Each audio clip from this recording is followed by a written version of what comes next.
Primer movimiento. El mundo desde la universidad.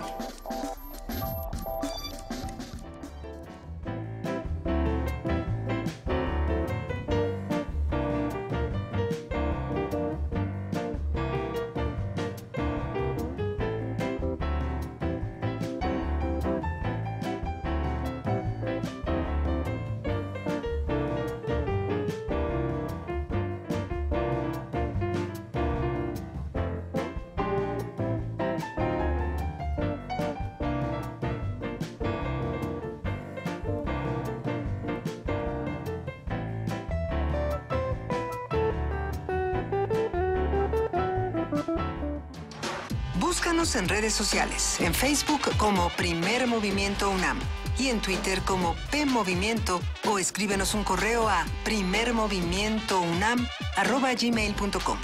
Hagamos comunidad. ¿Cuántos de los que hacen comunidad con nosotros tendrán alergia el día de hoy? ¿No? ¿Ni uno? Es que depende cómo. Yo La tengo llegada, unas ronchas muy raras. la llegada de la primavera, la llegada de los polvitos y de los distintos cambios de temperatura hace que por lo menos la mitad de los que estamos por aquí sintamos que se nos va a caer la nariz, la garganta, el cerebro y anexas. No lo sé. Y ya regresaron. Digamos, no es cierto. Y ya regresaron los mosquitos, Luis.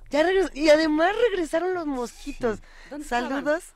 Estaban guardados por el frío, hacía mucho frío y no salían los mosquitos, De hecho, yo pero creo ya están. Estaban en una cubeta haciendo todos un plan, Sí. un plan macabro desde hace Sí. desde hace unos meses. Tobillos, muñecas, dedos, Sí, cara, orejas. cara, yo nunca El me habían empeine. picado. Es el peor lugar donde te pueden picar. En esta parte de la mano, en el dorso de la mano, nunca me había dado un piquete tan agradable. ¿Qué cosa? ¿Cómo están todos los que están haciendo comunidad con nosotros a través de TV UNAM en el canal 120 y en el 20.1? Los saludamos con muchísimo gusto. Sí, algunos estamos malitos, otros no, otros están con todo el entusiasmo porque ya se van de vacaciones. Hay que avisar que la transmisión va a seguir toda la semana que viene para seguir discutiendo todos estos temas. Los únicos días que estaremos grabados serán el jueves y el viernes, que vamos a tener una retransmisión de lo mejor que va de este 2018, ¿no? En Primer Movimiento. Y va a estar interesante. Sí. Va a estar Y bueno. aprovechen porque hoy va a ser el último día que nos vamos a bañar de aquí al Sábado de Gloria. Sí. Ah, ¿de veras? No, pero yo creo que, bueno, puede ser hoy en la noche, el último día que... Sí. Ok, perfecto. Hasta las 12 de la noche. Hasta las 12 de la noche. Hay muchas noticias y muchos comentarios en redes, gracias a los que nos escriben. Hay complacencias musicales, a ver si en un ratito más les podemos poner una. Dice Frida que no es de una buena, en un rato más, porque ahorita nos vamos a ir a la nota del día. Vámonos a la nota del día y seguimos. Primer movimiento.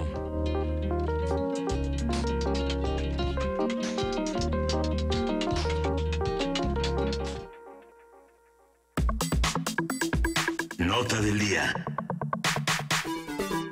Durante el primer bimestre del 2018, 4.937 personas fueron asesinadas en México. Se trata de 3.37 asesinatos por cada 100.000 habitantes, la tasa más alta de la que se tenga registro para los 2 primeros meses del año. De acuerdo con datos de incidencia delictiva del Secretariado Ejecutivo del Sistema Nacional de Seguridad Pública, en enero y febrero también se presentó la tasa más alta de feminicidios de los últimos 4 años. Durante esos meses iniciaron 122 investigaciones por ese delito, es decir, una tasa de 0.2 feminicidios por cada 100.000 mujeres. Esto representa un incremento de 25% con respecto al año pasado, y eso sin contar todos los asesinatos que no son considerados feminicidios por problemas, entre comillas, de definición. Uh-huh. Además, según la Encuesta Nacional de Victimización y Percepción sobre Seguridad Pública 2017 del INEGI, la percepción de inseguridad entre la población se ubicó en 74.3%. El documento señala que la tasa de incidencia delictiva por cada 100.000 habitantes fue de 37.17. Y bueno, en los últimos días las redes sociales y los medios de comunicación han dado a conocer noticias como el caso del feminicidio de Reforma 222, la aparición de 3 estudiantes de cine en Tonalá, Jalisco, el asesinato de un periodista este en Veracruz, de Leobardo Vázquez, que ya lo habíamos mencionado, así como la agresión que sufrieron maestras y alumnas de una telesecundaria Guerrero, a quienes les fue cortado el cabello. Esto entre muchas otras noticias de violencia en nuestro país. Sí, a partir de las notas más recientes sobre ataques y violencia de género y de otros tipos, vamos a hablar sobre cómo se generan, se perpetúan y escalan las conductas violentas. Para ello ya está en la línea el doctor Juan Salgado, él es especialista en seguridad, y bueno, vamos a conversar con él sobre este tema. Juan, buenos días, gracias por estar con nosotros. ¿Qué tal? Muy buenos días, Miguel Ángel, saludos y saludos al auditorio. Cuéntanos, Juan Salgado, cómo hemos hablado mucho contigo sobre no solo las cifras de violencia, lo que dice el secretariado, lo que dicen las diferentes autoridades, sino cómo esto se va formando parte del el tejido y la forma de comunicarnos de todos los días, que eso es lo preocupante. ¿Cómo vemos esto? Sí, bueno, muy particularmente la violencia contra las mujeres es una violencia muy específica definida tanto por el marco internacional, por distintas convenciones de la ONU, como convenciones regionales, como un tipo de violencia que se ejerce particularmente contra la mujer por el hecho de su condición de ser mujer y que tiene consecuencias muy graves que a partir de lo que señalaban precisamente de cómo va escalando, porque hay un tema de intencionalidad muy específico en este tipo de violencia y además al escalar puede llegar a una forma extrema que es el feminicidio. En el feminicidio, pues bueno, ya vemos, pues generalmente no es un hecho aislado, sino que no es una cuestión en la cual de pronto pues un hombre decida matar a su pareja femenina sin tener antecedentes. Normalmente pues hay focos rojos que se pueden ir identificando en un proceso de escalamiento de violencia, que pueden ir empezando con degradaciones en términos verbales, pueden llevar ciclos también muy complejos de dependencia económica, de dependencia emocional, también ciclos muy complejos, familiares, sociales, en los cuales la mujer se ve atrapada en un círculo en el cual no ve muchas opciones para poder salir y continúa con esos, viviendo muchas veces con esos agresores, aunque por supuesto más allá del matrimonio pues hay violencia contra la mujer en el ámbito laboral. La ley, la legislación mexicana identifica todos estos tipos de violencia y hay sanciones muy específicas en contra de ellas. Por muchos años no estuvo tipificado el feminicidio en el Código Penal de Chihuahua, es algo que recientemente se acaba de tipificar. Era una situación escandalosa por todo lo que conocemos de Ciudad Juárez, pero bueno, afortunadamente después de mucho trabajo de las mujeres y de grupos de derechos humanos en Chihuahua, se ha tipificado en el Código Penal la figura de feminicidio. Ya es una figura que está en todos los códigos penales en México, y ahora lo importante pues es en primer lugar, como lo señalaban, pues tener ejercicios que nos lleven a poder tipificar adecuadamente los feminicidios para poder actuar jurídicamente en torno a estos delitos tan graves, pero también necesitamos programas que nos lleven y políticas públicas que nos lleven hacia la sensibilización, hacia la formación. Por ejemplo, yo he participado en un programa para formar agentes policiales en atención a víctimas de violencia de género. Ha sido bien difícil, ha sido un programa que nos ha enfrentado a muchas situaciones de machismo en las instituciones policiales, pero me parece que hemos tenido también algunos avances importantes. Y otro programa en el que he participado es de formación a las operadoras y operadores de 911, que son esenciales para poder identificar a una víctima de trata, a poder identificar a una niña que está sufriendo violencia en su casa, a poder identificar a mujeres que están siendo violentadas en distintos ámbitos. Entonces, es un trabajo complejo, porque incluso podemos pensar que quienes operan en 911 de pronto son personas muy sensibles, pero tienen turnos largos, están sumamente victimizadas porque están todo el tiempo recibiendo violencia a través de las llamadas y tienen horarios muy largos, no pueden ni siquiera pararse al baño por la cantidad de llamadas que reciben. Y en ese sentido, pues, si no tienen esta capacitación específica sobre qué hacer en casos de violencia contra la mujer, tener en cuenta que hay un riesgo muy alto de lesiones y incluso de pérdida de vida, pues realmente no tienen las herramientas para poder actuar en torno a estos casos que son tan complicados. Es muy interesante esto que mencionas, Juan Salgado, el trabajo que se hace con quienes prestan ayuda.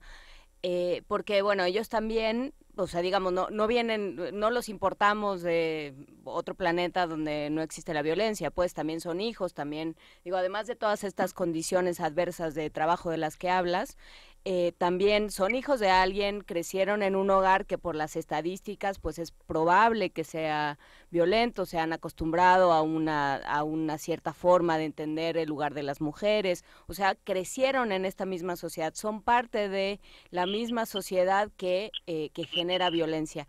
¿Qué sucede cuando uno empieza a hablarles de estos términos y empieza a trabajar con ellos? ¿Con qué te has encontrado, Juan Salgado? Bueno, hay distintas reacciones. Ahora estoy precisamente en Michoacán, que es uno de los estados en los que más he trabajado, principalmente con Policía Michoacán, con estos grupos, y pues en algunos casos fue difícil con policías, por ejemplo, desplegados en Apatzingán, que es una zona de mucha violencia contra la mujer, Apatzingán y Tierra Caliente en Michoacán en general, pero bueno, pues ellos están evidentemente reproduciendo patrones de machismo que hay dentro de la institución policial y que vamos, están inmersos en este ciclo que no solo es conductual, también es cultural. Es decir, ellos están en una institución que premia el machismo, y en ese sentido pues es un trabajo muy fuerte, porque hay que hacerles entender que son responsables, son primero respondientes, y como tales son responsables de la atención a víctimas de violencia de género. El primer punto, que es muy difícil acá en Michoacán, es explicar los excluyentes de responsabilidad. En Michoacán la violencia familiar es el único estado en México donde la violencia familiar no es oficiosa. Es decir, la violencia familiar en Michoacán, en el Código Penal de Michoacán, es un delito que se persigue lamentablemente por querella. Entonces tenemos muchos casos en este estado en los cuales las mujeres pueden perdonar a su agresor. Y muchas veces los policías se desincentivan porque se enfrentan físicamente a un agresor, entran a los hogares y después son demandados legalmente, no solo por el agresor, sino incluso por las mujeres, por haber entrado a su hogar. Entonces, es una situación muy compleja en este estado, porque si bien no todos los policías son violentos contra las mujeres, aquellos que tienen intención de hacer algo, de actuar, pues tienen una serie de problemas legales para poder hacerlo. Y asimismo también, pues las operadoras y operadores de 911, muchos de ellos han sido policías, entonces conocen el otro lado, y a veces se encuentran atrapados en situaciones que nos han narrado, que son verdaderamente estresantes, en las cuales tienen a mujeres gritando en una línea, en un lado de la línea del teléfono, mujeres encerradas en un closet, en un cuarto con sus hijos, que están gritando por un lado, están pidiendo ayuda, y por el otro lado tiene un policía que se niega a entrar al domicilio por miedo a enfrentar las consecuencias legales. Entonces, la verdad es que necesitamos, en primer lugar, homologar la legislación para que en todos los estados y en todos y en todos los municipios también de México se castigue como se debe castigar la violencia de género, y sobre todo la violencia familiar. Y también que quede muy claro que es una situación que es algo que, por increíble que parezca, todavía no está claro, que es un delito, que no es algo que es mediable, que es algo que se tiene que sancionar penalmente. Y en ese sentido, pues tenemos todavía un trabajo muy largo por delante. En esta nota hablaremos de distintos tipos de violencia, doctor Juan Salgado, pero digamos, puntualizando un poco el tema del feminicidio, es interesante no solamente la participación de la policía y la participación de las autoridades, también la participación de los medios de comunicación que ejercen este tipo de violencias al dar las notas.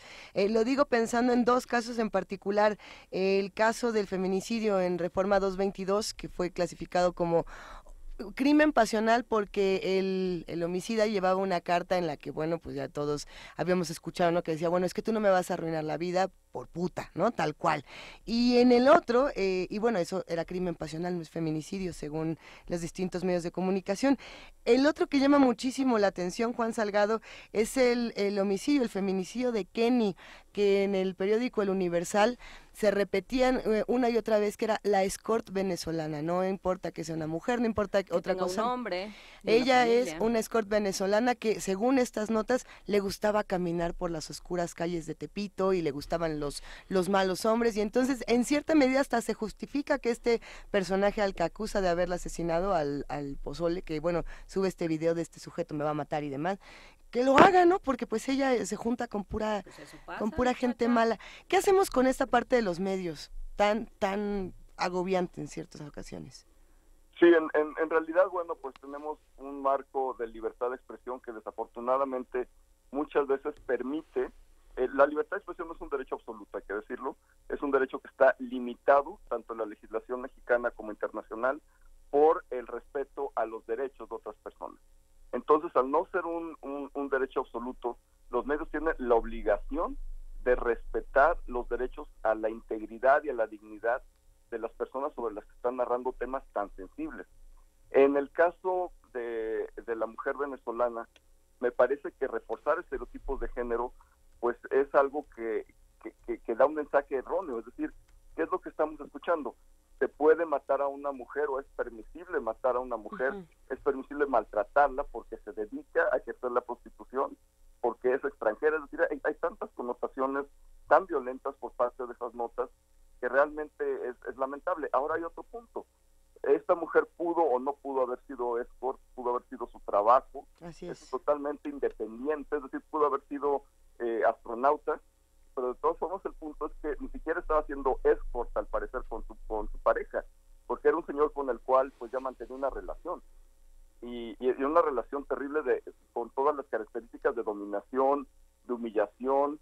Era una relación en la cual ella era sometida, tenía todas las características de violencia de género esa relación, y en ese sentido el hecho de que haya sido escort es lo menos importante. Es decir, pudo haber tenido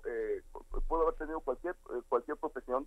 El caso es que es una mujer que fue víctima de manera constante, repetida, de manera incremental, de violencia por parte de su pareja, y terminó lamentablemente en una serie de lesiones que fueron documentadas en un video previo, y lamentablemente pues terminó en un feminicidio, que hay que decirlo con todas sus palabras, es un feminicidio. Y en el caso de Reforma 222 también, pues yo invitaría a las autoridades y por supuesto a los medios a considerar pues todo lo que hay alrededor.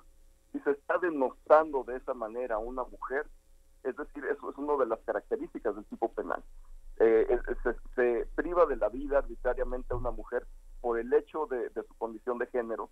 En ese sentido, pues si se está denostando, si se está hablando de esa manera tan vulgar de sus características o de la manera en la que decide llevar su sexualidad o no, o si un hombre se atreve tan siquiera a hacer ese tipo de comentarios en una nota, pues la verdad es que pues estamos hablando ya de un tipo de violencia que se puede desde cualquier punto de vista considerar violencia de género. Lo que sucede es que sí es importante que sea escort, porque él tenía el propósito de redimirla, santificarla y alejarla de la putería. Digamos, toda la subestima, la devaluación, el ataque, que es un rasgo muy característico de los asesinos seriales, ¿no? Sí. Volver, perdonar y sí, pero castigar, ahí está, ¿no? la obligación, digamos, ahí está la reflexión que tiene que hacer el medio, ¿no? Sí. O sea, realmente, bueno, sí, esto es lo que sucede y esto va a vender, pero ¿a costa de qué? ¿No? Sí. O sea, yo creo que eso es una reflexión. O sea, no se trata de que todos nos volvamos hermanitos de la caridad. Evidentemente, hay medios que claramente buscan vender muchos ejemplares y que para eso tienen los titulares que tienen. No veas tu Gaceta, no estamos hablando de tu Gaceta. No, digamos. La agarro para sostener. Pensando en todos estos periódicos que funcionan como periódicos de nota roja y que ese es el tono que tienen y que esa es la estridencia que buscan y que esas son las fotos que toman y los encuadres y todo esto, bueno, ¿qué hacemos con eso? Digamos, al momento en que tú vas a trabajar con personas dedicadas y a quienes se les entrena y se les paga para cuidar el orden público y que cuidar a todos los ciudadanos sin importar sus labores, sus trabajos, sus extracciones ni sus inclinaciones, entonces tienes que poner atención a esto es lo que pasa, digamos, tienes que trabajar desde todos los frentes. ¿Cuáles son estos frentes, Juan Salgado? cómo los medios, cómo la educación, cómo el uso y el ejercicio de la fuerza y de la justicia. Bueno, hay tres frentes que yo identificaría. Uh-huh. El primero, sí quiero decir, y es muy importante, que ya no estamos en los tiempos de la alarma. Uh-huh. Es decir, ya no podemos tolerar como sociedad civil que tengamos medios que denosten públicamente. Recordemos estas lamentables portadas de la alarma, que salía una mujer terriblemente golpeada y tirada en una brecha y decía, buscaba dinero y encontró la muerte. Uh-huh. Estaba pues básicamente refiriéndose al oficio de esta mujer, que era la prostitución, y que por eso la llevaron a la muerte. Esos años son los 70, ya quedaron muy atrás. Hoy tenemos una ley general de acceso a las mujeres, una vida libre de violencia. Sí. Tenemos códigos penales que sancionan el lenguaje de odio y que sancionan pues toda esta comunicación que desafortunadamente ayuda a perpetrar lo que la misma ley llama violencia en la comunidad. Y lo dice muy claro la ley, habla de actos individuales, de actos colectivos que propician la denigración, la discriminación, distintos tipos de marginación. Y precisamente lo que están haciendo estos medios es propiciar este lenguaje de odio, estas actitudes. Entonces, la verdad, yo creo que el primer frente es un frente penal, porque sí hay una responsabilidad muy fuerte de los medios de comunicación en educar y en no reproducir estos ciclos de violencia, y lo que están haciendo es reproducirlos, y ahí sí hay una acción penal que tomar. La otra parte que creo que es muy importante es formativa, y creo que tiene que haber un esfuerzo gubernamental y de sociedad civil de educar a periodistas, sobre todo a periodistas de nota roja, pero yo creo que en general a los medios de comunicación, sobre cuál es la legislación nacional, la legislación internacional que combate la violencia de género, para que tengan muy claro cuáles son sus responsabilidades. Y la tercera parte, yo creo que tiene que pensarse en un marco regulatorio. Tenemos que, y obviamente esto es un tema muy sensible porque está la libertad de expresión de por medio, pero sin menoscabar la libertad de expresión, que como lo digo no es un derecho absoluto, sí establecer límites muy claros y establecer parámetros, y creo que es un asunto que eventualmente pues se tiene que desarrollar, no solo por la parte jurídica, sino por la parte de política pública.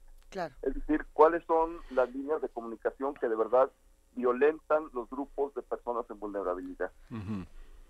Lo que pasa, Juan, es que te refieres al periódico de la alarma, pero el gráfico y el periódico del Metro y las planas intermedias de la prensa son así, están abiertas en los podos de periódicos y ocupan un gran espacio. Lo mismo, digamos, imágenes que sí vulneran, que atacan, que lastiman muchísimo a quien pase y no tiene por qué ver eso, ¿no? Pensemos, por ejemplo, en estas notas que se repitieron en los medios de comunicación, en estos periódicos en particular, en las últimas semanas y en los últimos días. Una de ellas, que por supuesto a muchas personas dejó sin aliento, Juan Salgado, fue el caso de las maestras y las alumnas en Acapulco, que bueno, les cortaron el cabello y a partir de ese momento cerraron las escuelas hasta el 6 de abril.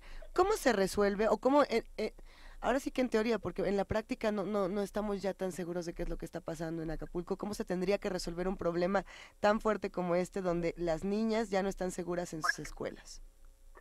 Sí, en realidad aquí hay un tema también que es muy importante. Estamos hablando de hombres armados. En ese sentido, uh-huh, sí. Vamos, no fue un acto de bullying. Sí hay actos de violencia simbólica que son muy importantes. ¿Por qué a las mujeres? ¿Por qué las hicieron hincarse? Es un tema en términos de mensaje de extrema violencia, y es un acto de humillación que, más allá de la parte delictiva, tiene una connotación social muy importante. Es decir, ¿por qué de pronto entran a esta colonia que es una zona muy marginada en Acapulco, y por qué atacan hacia las mujeres? Evidentemente, pues son grupos que tienen intereses y que tienen también mecanismos de venganza. Si socialmente se considera que la mujer es una propiedad, es como si se enoja a alguien con una persona y va, le rompen las ventanas a su casa. Así lo están pensando. Uh-huh. En ese sentido voy y trasquilo a tus mujeres, las hago que se hinquen y las humillo. Es un poco lo que se hace en las guerras civiles, sí. Cuando en una población entran los grupos armados irregulares y violan a las mujeres. Es decir, están vulnerando esto que los hombres del otro bando de la guerra civil consideran su propiedad. Entonces, la verdad es que hay temas aquí que son pues culturalmente muy complicados. Sí hay un asalto de por medio, sí hay se llevaron los celulares. Sí, pero es más profundo. Sí, hay muchas otras cosas, pero lo que es verdaderamente grave es la manera en la que actuaron con las mujeres. Sí, eso está bien para el rapto de las Sabinas, pues, pero eso se supone que ya lo habíamos dejado atrás, ¿no? Se supone que ya no estábamos en ese lugar o que las mujeres o que las personas, porque esto sucede con muchas poblaciones a las que se les considera propiedad, ¿no? Que se les considera un peldaño abajo de los hombres, ¿no? De los hombres blancos con privilegios, esto que hemos hablado tanto esta semana. Y entonces, bueno, se puede, ¿no? Porque no pasa nada. Los indígenas, los ancianos, las mujeres, los niños, ¿no? Todas estas poblaciones que son propiedades o que son invisibles. Sí. Así es, precisamente buena parte de la manera en la que escalan los ciclos de violencia tienen que ver con ir denigrando e ir quitando cualquier capacidad de agencia de estas personas, incluidas las mujeres. En ese sentido, pues la violencia empieza muchas veces con cuestiones verbales, y por eso precisamente la legislación considera una forma de violencia contra la mujer la violencia verbal, el empezar sistemáticamente un esposo diciéndole a su esposa, un novio diciéndole a su novia, qué fea te ves, o decirle no sirves para nada, y hacerlo sistemáticamente, sobre todo cuando hay patrones de dependencia económica, más allá de la dependencia emocional. La verdad es que pues está iniciando un ciclo que puede terminar con consecuencias muy graves, y aún si no llega al feminicidio, que es la forma más extrema de violencia, y tenemos pues una situación que es terriblemente grave, mujeres muertas en vida, porque están siendo continuamente sobejadas, están siendo completamente humilladas y maltratadas día a día por la persona que debería amarlas, por la persona con la que pensaron hacer un plan de vida. Y lo mismo si lo llevamos al ámbito laboral. Tal vez en el ámbito laboral, no en todos lados, pues hay este tipo, aunque sí los hay en las maquiladoras, en distintos entornos, pero si vemos la manera en la que, digo, sin ir más lejos, hace poco estuve en una estación de policía. Yo trabajo con un equipo de 4 mujeres, y los policías se dirigían a mí, me hablaban y no volteaban a ver a las mujeres de mi equipo. Las mujeres de mi equipo les hacían preguntas porque estábamos en una reunión de trabajo y me respondían, me volteaban a ver y no las veían. Sí. Y hubo un punto en la reunión en la que yo tuve que decir, por favor, respóndanle a mi colega lo que les está preguntando, porque la pregunta no se las hice yo. En el ámbito laboral muchas veces las agresiones no son en términos de directamente verbales, pero hay una serie de actitudes que terminan humillando a las mujeres y que a veces no son conscientes. A veces tenemos los patrones culturales tan arraigados, lamentablemente, que se dan este tipo de situaciones. Y esta precisión que es estructuralmente semejante al caso de este feminicidio que acabamos de mencionar, que es el control de decir, me voy a casar contigo y ya no vas a trabajar. Las preguntas, ¿y te va a dejar trabajar cuando te cases? Ese tipo de control de posesividad, que es esta falta de confianza en tener una especie de menor de edad susceptible a la seducción de todos los lobos que hay. Y que es una característica de... No, o que es una extensión del hombre, y entonces si tú trabajas quiere decir que a mí no me alcanza para mantenerte, ¿no? Todo este tipo de construcciones. Me gustaría cerrar, Juan Salgado, con algo de lo que tú hablabas, que es la libertad de expresión, porque nos han llegado varios mensajes en Twitter al respecto de telenovelas, de cómo se construyen ciertos discursos a partir de las telenovelas, a partir de ciertas series de televisión, de ciertos videos. Por ejemplo, el hecho de que el grupo Café Tacuba haya decidido dejar de cantar la canción Ingrata. O sea, todas estas cosas, esa línea entre la libertad de expresión y la violencia, ¿cómo la trabajamos? Es una cuerda floja muy complicada. Sí, sí es complicada, pero yo creo que hay un estándar que es muy simple y es la dignidad. Es decir, hay que considerar qué parte de nuestro lenguaje, qué parte de nuestra expresión cultural y hasta nuestra expresión corporal está victimizando a otra persona, está victimizando en este caso a una mujer. Y ahí es donde es inaceptable. Es decir, podemos tener las expresiones con toda libertad, siempre y cuando no afecten los derechos de otra persona. Entonces yo creo que ahí está el estándar y es muy simple. Y yo creo que en ese sentido hay que construirlas conjuntamente, es decir, no tenemos que ser hombres pensando en cómo nos expresamos. ¿Por qué no hablamos hombres y mujeres sobre cómo debemos expresarnos unos y otros? Y digamos que hay un punto de equilibrio en el cual todos nos podamos sentir cómodas y cómodos, ¿no? Es decir, en el cual todos podamos decir, este lenguaje es inclusivo y hace que todos nos estemos sintiendo bien. Hay personas que descalifican mucho el lenguaje inclusivo, hay personas que dicen, bueno, no tenemos por qué hacerlo, se acuerdan de Fox, que decía chiquillas y chiquillos, y se burlan del lenguaje inclusivo. Sin embargo, es muy importante señalar que el lenguaje está dando visibilidad a diferencias importantes que hay en la manera en la que pensamos. Es que no tenemos que pensar todo como si fuera un mundo de hombres. Y si empezamos por pensar así, podemos hacer transformaciones más grandes. Entonces, yo considero que es muy importante tener como estándar siempre y como referencia la dignidad.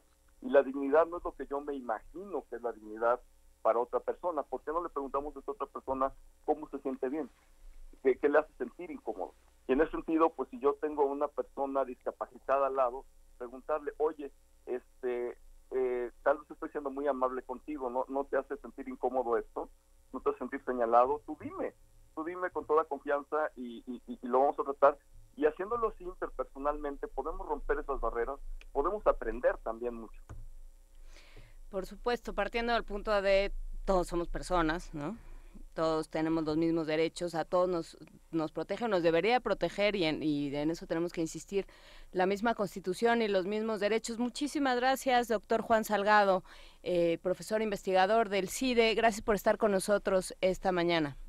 Con mucho gusto, que tengan buen día, hasta luego. Tú también, que estés muy bien, hasta luego. Quédense con nosotros, tenemos por aquí una producción para ustedes y en un momento más les vamos a contar, esta es para Luis Flores. A ver, esta se la dedican a Luis Flores. A ver, ¿cómo? No, ya parece, ya esto sí ya es el consultorio sentimental. Nadie sabe, yo aquí en entonces, un audífono. Sí. ¿Dara? No, para Luis Flores le dedican Partida de Cesárea Évora. No, pues está en otro lado. A ver.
Minha cresceu já está a partir.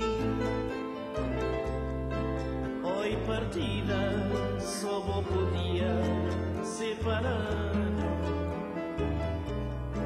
Minha cresceu, levanta para me abraçar, levanta para me beijar, para acariciar mesmo face. Minha cresceu já está a partir. Oi partida, só vou podia separar. Minha cresceu, levanta para me abraçar, levanta para me beijar, para acariciar mesmo face. Senta a servir para levar, malta a servir para transportar. Caminho longe, separação e sofrimento. E amor para amor, oi partida, vou levar, volta torna a trazer. Senta a servir para levar, mata a servir para transportar.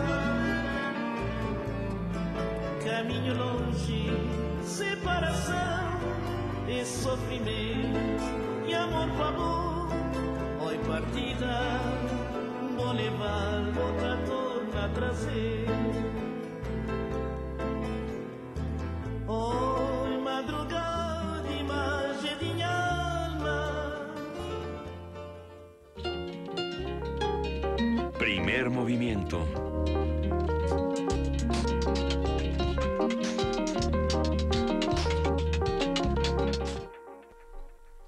Y en este momento son las 8 de la mañana con 41 minutos y tenemos una llamada muy importante que vamos a comentar a continuación, Miguel Ángel. Sí, tenemos en la línea a Víctor Carpinteiro, que dirige Pequeñas Infidelidades. Es una obra de Mario Diamet, un escritor argentino de primera línea, y la actuación es de Ángeles Marín y Ricardo Bianchi, y se va a presentar hasta el 4 de mayo. Víctor, ¿cómo estás?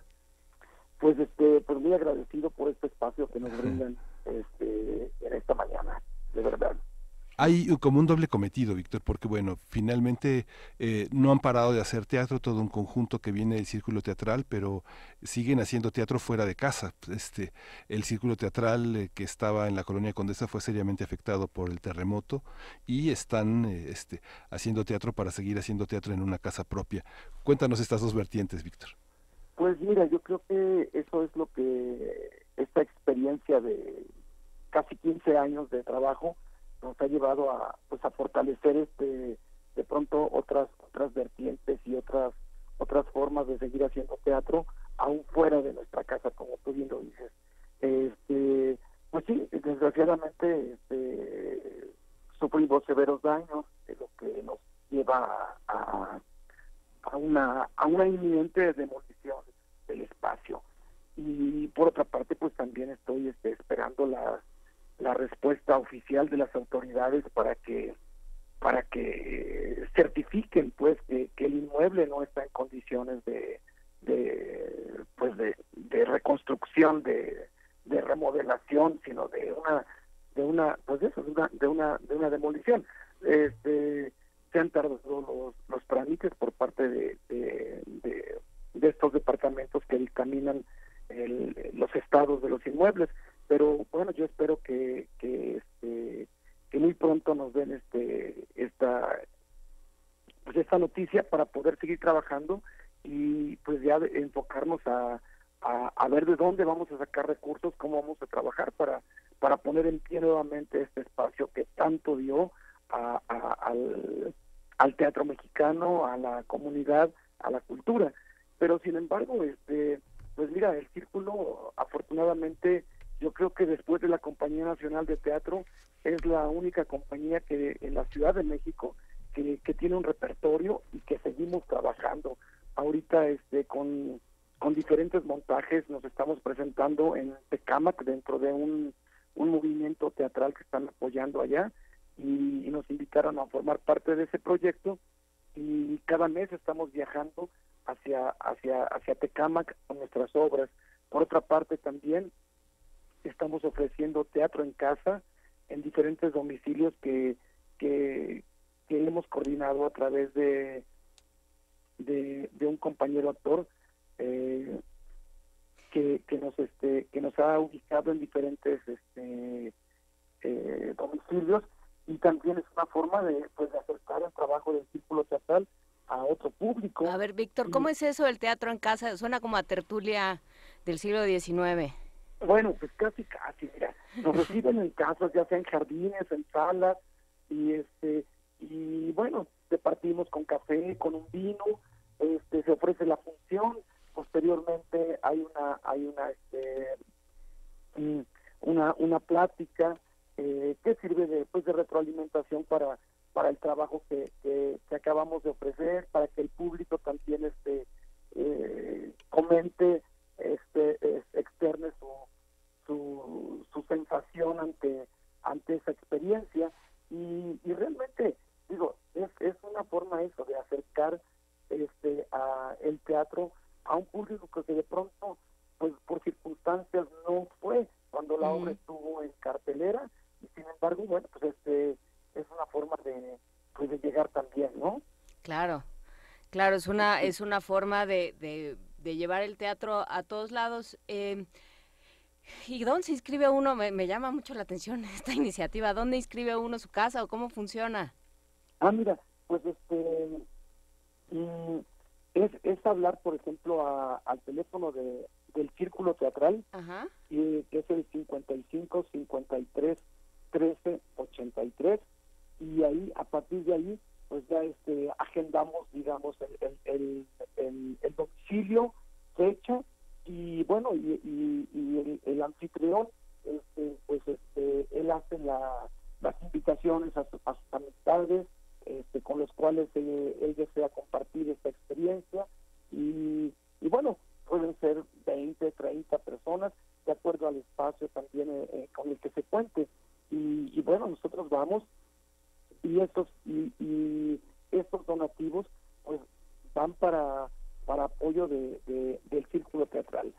Quiero también por este medio, de verdad, agradecer profundamente a muchos de los compañeros actores que en este momento todavía siguen donando el monto de una función que donan para el Círculo. El Círculo Teatral ahorita pues sigue con oficinas en la colonia San Rafael, y con un equipo muy reducido de trabajo. Desgraciadamente hubo que liquidar a la mayor parte de nuestros empleados, pero pues sí me quedé con dos personas que son fundamentales para el funcionamiento del Círculo Teatral, y que gracias a estos donativos de estos compañeros actores hemos podido sobrevivir todo este tiempo en lo que pues, los trámites se agilizan, ¿no? Y nosotros pues nos permite continuar con nuestras actividades. Uh-huh. La obra que está en los domicilios es Delirio 345 AM, que es de Verónica Musalem, y que es interpretada por Ángeles Marín bajo tu dirección. Sí, esa es la que está viajando cada 8 días por diferentes domicilios de la Ciudad de México, y también viaja a Tecámac. Creo que es pues, una obra muy muy fuerte que confronta mucho al público, y pues por el tema que estamos abordando el tema de la depresión, en este caso específico, en una mujer madura, y pues sí, realmente pues nuestro público, yo creo que en un 80-90% ha sido un público femenino, lo cual tiene una conexión inmediata y contundente, y queremos pues yo agradezco también la disposición, el esfuerzo que Ángeles Marín hace por adecuarse a todos estos diferentes espacios, ¿no? En estos diferentes domicilios. Sí, claro, debe ser un reto interesante. Cuéntanos de pequeñas infidelidades, invítanos a que todo el mundo vaya durante esta Semana Mayor. Pues mira, yo creo que esta es la última aventura que inició en el Círculo Teatral, uh-huh, y que pues ahorita la vemos concretada en la teatrería, uh-huh, este espacio teatral en la Roma. Es una obra de Mario Diamén, es una obra, pues pareciera una comedia deliciosa al principio, una comedia de enredos, de encuentros casuales, pero a través de este juego aparentemente lúdico, vamos descubriendo realmente quiénes son, qué han sido estos dos personajes que se ven pues envueltos en estas líneas tan delgadas que que son la pasión, el amor, la intriga, la revancha, el abuso, cuando el abuso se confunde con seducción, cuando esta seducción se convierte en una violación y cuando se transgrede este respeto por la pareja y llega uno a este famoso tema que es la infidelidad. Creo que son temas que están muy bien integrados en esta pieza de Mario Diamant, y que por supuesto nosotros hemos ahora en estas 6 funciones que hemos dado, es un gran espejo en el público se ríe, pues yo creo de identificación ante las situaciones que viven Emma y Alejandro. De pronto el texto se torna fuerte, deja ese tono aparentemente cómico para abordar con profunda seriedad esas grandes o contundentes discusiones que se llevan dentro de una relación que no ha sido afortunada, ¿no? Que ha tenido un desenlace fuerte, pero que después de 20 años esta pareja se reencuentra y quieren aclarar cosas que quedaron pendientes, temas que dejaron en el aire, y realmente pues son pues uno como espectador sí siente este golpe y sí se ve uno identificado, y pues bueno, es un recurso que el teatro, verdad, tiene para dar una exploración hacia los sentimientos, hacia la conducta de los seres humanos. Entonces yo creo que es una obra que muy ágil, que va en 1 hora 10, 1 hora 15 minutos, y que yo creo que para estos días vale la pena recurrir a estos nuevos espacios que se abren a esta colonia, a la colonia Roma, con esos espacios naturales tan hermosos, mucha vegetación, muchos restaurantes. Creo que es una oportunidad para visitar la Ciudad de México, para habitarla todos estos días, ¿no? Sí, aprovechando que se vacía y que quienes no salimos tenemos la oportunidad de caminarla de otra manera y vivirla de otra manera, pues queda hecha la invitación. ¿Nos puedes decir otra vez? Es en la teatrería, ¿qué horarios, costos? Jueves y viernes a las 9 de la noche. Entonces, pues están cordialmente invitados, pues ojalá y los veamos por allá hoy en la noche, hoy viernes todavía. Hay muchas promociones que todavía se pueden aprovechar para que la gente vaya al teatro, ¿no? Miguel Ángel nos siguió durante nuestra estancia en Veracruz 107, entonces pues creo que pues él ha sido testigo del círculo teatral, lo cual hemos agradecido profundamente que ahora que pues estamos en la teatrería, pues también nos brinden este espacio, ¿no? Para poder compartir con ustedes y con la audiencia la invitación para que estén con nosotros viendo este tema fuerte. ¿Tú ya la viste, Miguel Ángel? Sí. ¿Y qué tal? Excelente, sí. ¿Sí? Y hay 3 pases dobles para nuestro auditorio. Hoy, ajá. Se van a ir por teléfono, ¿verdad, Vania? Sí, por teléfono los pases dobles de la teatrería, sí. Por teléfono 3 pases dobles para este viernes a las 9 de la noche. Ya nada más hay 5 personas en este momento dándole instrucciones a Vania Nuche, lo cual la vuelve muy feliz. Sí, pues eso. Muchas gracias, Víctor. Muchísimas gracias, Víctor Carpinteiro, por esta conversación. Quedan todos invitados a ver Pequeñas Infidelidades en la teatrería, en la Roma, jueves y viernes a las 9 de la noche hasta el 4 de mayo, ¿verdad? Sí. Sí, exactamente, hasta el 4 de mayo con Ángeles Marín, Ricardo Bianchi, un vestuario de Cristina Sausa y la escenografía e iluminación de Mónica Kubli. Y esta es la dirección de Víctor Carpinteiro. Pues perfecto, muy bien. El cartel, ya está toda la información en nuestras redes, también en las pantallas de TV UNAM. Muchísimas gracias, Víctor Carpinteiro. Entonces yo les agradezco mucho a ustedes y a TV UNAM por este espacio. Claro que Hasta Nos pronto, esperamos Víctor. por allá. Nos vemos en la noche. Sí, hasta pronto. Gracias. Vamos a escuchar de Mikel Erentxun, Cicatrices. Mikel Erentxun, un gran cantautor vasco.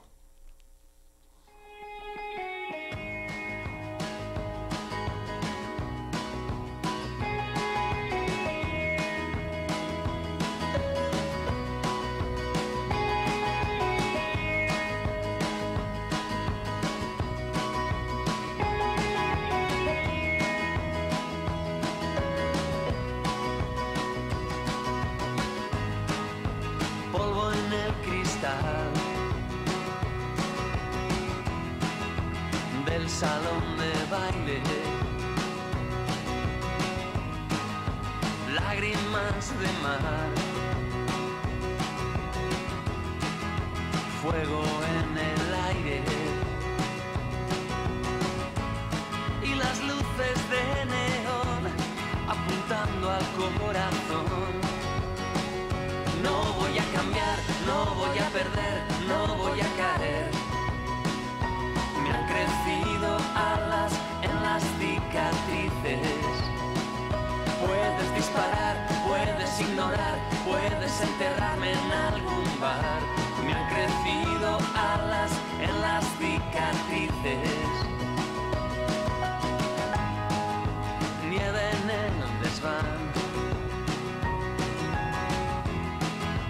de los sentimientos, lluvia en el diván de los recuerdos, con las luces de neón apuntando al corazón. No voy a cambiar, no voy a perder, no voy a caer. Me han crecido alas en las cicatrices. Puedes disparar, puedes ignorar, puedes enterrarme en algún bar.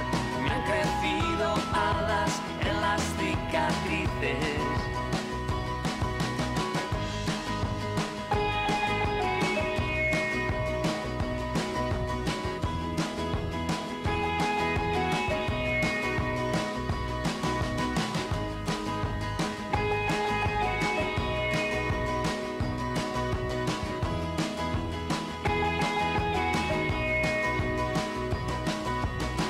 Sangra el amor entre las ruinas de Babel.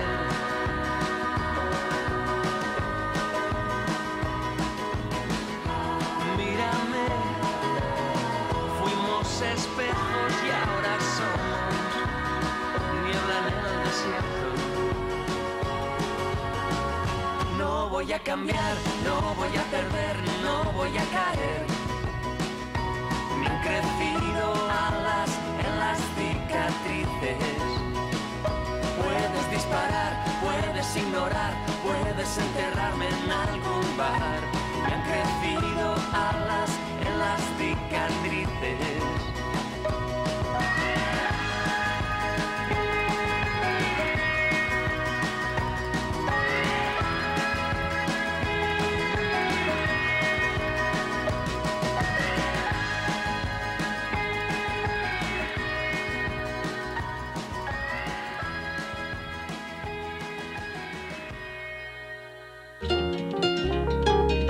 Primer movimiento.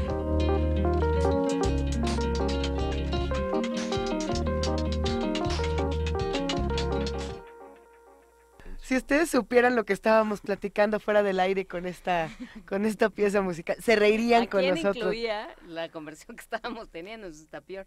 A ver, Hijo. tenemos varias invitaciones al teatro este fin de semana. El domingo 25 de marzo a las 6 de la tarde en el Centro Cultural El Foco, en Tlacotalpan 16, Colonia Roma Sur. Se va a presentar el Club de los Cinco alumnos, una historia, 3 variantes. Ah, está bueno. ¿Les suena de algo? Si van a la taquilla, por favor digan que los mandó Miguel Nuche. ¿Quién es? No vamos a decir más. No podemos decirlo. Es nuestro Ya iba a director ser de una escena broma. de cabecera. Le mandamos un gran abrazo. Él justamente se ha encargado de apoyarnos en distintas ocasiones con direcciones y es fenomenal.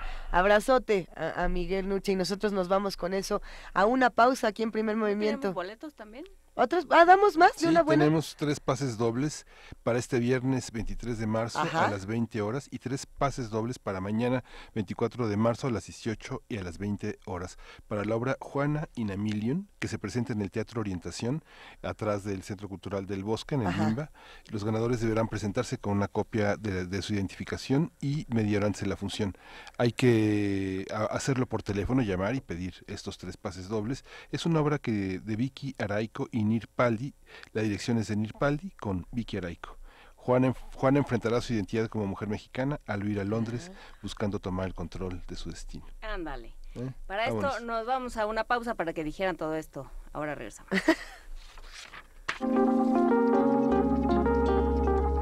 Primer movimiento. Hacemos comunidad.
Primer Movimiento.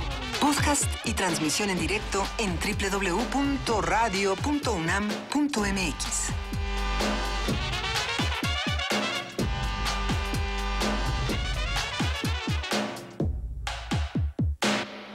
De nuevo vamos a pedirle al director de Radio UNAM, a Benito Taibo, que abra un programa de lo que discutimos cuando no estamos al aire en Primer Movimiento. Sí. Qué bueno se ponen las discusiones, qué buenos debates. Queremos agradecer, por supuesto, a todos los que están haciendo comunidad con nosotros a través de Radio UNAM en el 860 de AM y en el 96.1 de FM, y a todos los que, por supuesto, están documentando mi decadencia física y existencial en TV UNAM en el canal 120 y en el 20.1, que ven conforme pasan las horas cómo me empieza se me empieza a escurrir la fiebre por doquier. No, fiebre no, pero yo creo que ya me está dando el alergia asesina. Yo sí te veo como un... verdosita. Como que destilas pus. Es que sí, un poco. O sea, yo ya empecé a ver por ahí. Préndale si quieres a TV UNAM y se va a divertir observando nuestras caras, viendo nuestras discusiones. Aprovéchenos porque no nos va a ver toda la semana que entra. Sí. Aprovechen. Nos vestimos particularmente guapos para usted el día de hoy. No, hombre, qué cosa. No, hombre, qué bárbaro. No, hombre, pero nos lucimos. No, bueno, ahí va esta decadencia. Es viernes, muchos se van a ir de vacaciones, muchos saldrán de puente. Seamos pacientes en esta ciudad, tratemos de campechanear el tránsito de una manera amable, de respetar al que tenemos junto y de pues no sé, de no enojarnos, porque siento que va a ser un viernes de mucho estrés para los que intentan tomar las vialidades que salen de nuestra ciudad. Más cosas vamos a estar discutiendo, los invitamos a que se queden con nosotros, a que nos escriban. La mesa del día de hoy se antoja muy interesante, recomendaciones también para estas vacaciones y para futuros planes de la UNAM, así que vámonos a Poesía Necesaria. Primer movimiento.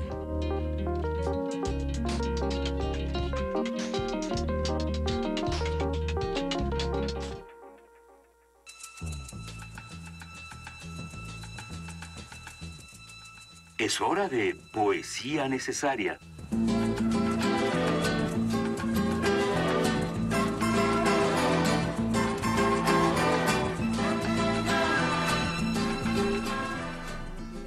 Conoce a Miquel Erenchun, ¿verdad? Porque estábamos oyendo cómo en la cabina trataban de de dilucidar la ortografía. Qué juventud esta, de veras. ¿Por qué? A ver, cuéntanos más, querida Juana Inés. Pues es el de Duncan Du. El de Duncan Du. Sí. Ah, bueno, pues ahí está. Que ya todo el mundo conoce nada más en covers a estas alturas del partido, pero bueno, pues aquí seguimos, los que sí lo conocíamos. El de Duncan Du. Pues el de Duncan Du. Síguele y te canto en un gran país y entonces sí nos sacan del aire para que veas. A mí sí me gusta, y en yo lo euskera, dejé. en euskera además. En euskera. Sí. En la voz de sale Miguel Ángel precioso. Quemain. ¿Qué va a pasar el día de hoy en Poesía Necesaria? Voy a leer un poema de José Ángel Leiva que se llama El Alacrán. Y vamos a acompañarlo con una música de Veneno en la piel de Radio Futura. Ándale. Genial, qué buen combo, Miguel Ángel Quemain. Bueno, es que qué gran poeta, perdón, pero es que sí, qué maravilla. Dice, seco, voraz, punzón del cielo, pequeño minotauro atrapado en la orfandad y el insaciable recuerdo de su madre. Emponzoñado de sí, el anacrónico animal se enseñorea, su cuerpo de ámbar en la grieta y en la sombra apaga, esgrime y arremete, lancetea la luz, desafía a su mortal aburrimiento, más que rencor es hambre de uno mismo lo que lleva a sospechar del otro. Es extraño el aire y el color del suelo, es irreal la forma y el veneno, el signo, la suerte de matar para seguir viviendo.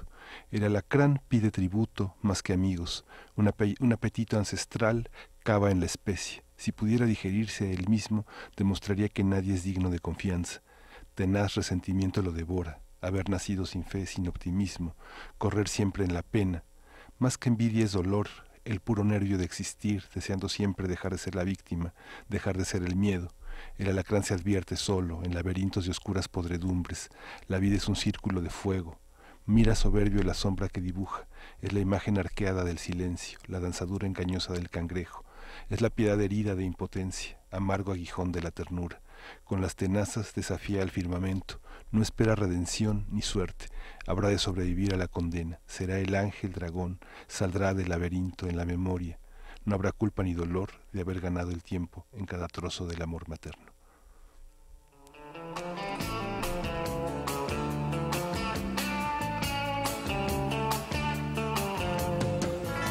Que tienes veneno en la piel y es que estás hecha de plástico fino. Dicen que tienes un tacto divino y quien te toca se queda con él. Y si esta noche quieres ir a bailar, vete poniendo el disfraz de pecadora, pero tendrás que estar lista en media hora, porque si no yo no te paso a buscar. Pero primero quieres ir a cenar y me sugieres que te lleve a un sitio caro, a ver si aceptan la cartilla del paro, porque si no lo tenemos que robar.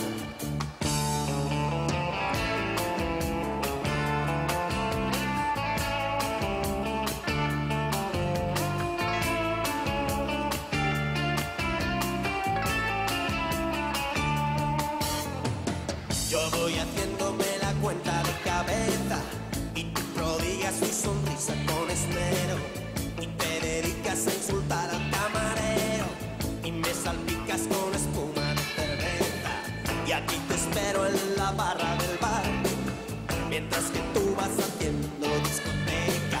Como te pases te lo advierto, muñeca, que yo esta vez no te voy a rescatar. Te crees que eres una bruja consumada y lo que pasa es que estás intoxicada.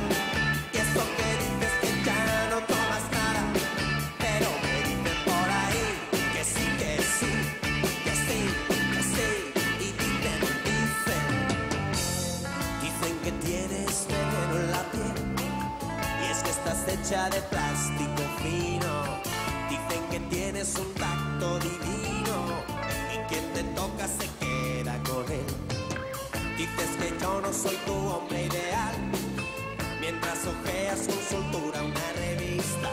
Y me pregunto si tendrás alguna pista o alguna foto de tu tal para cual.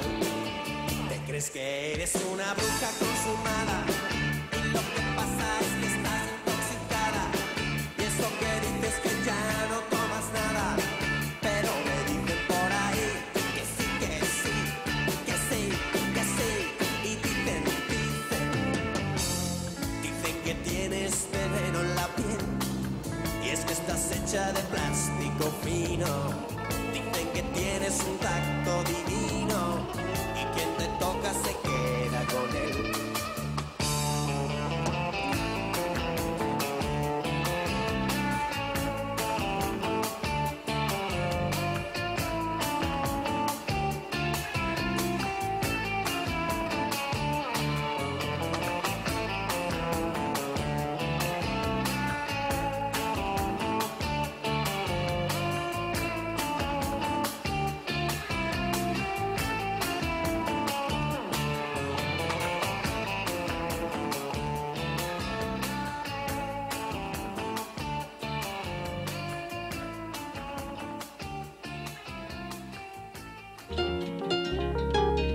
Primer movimiento.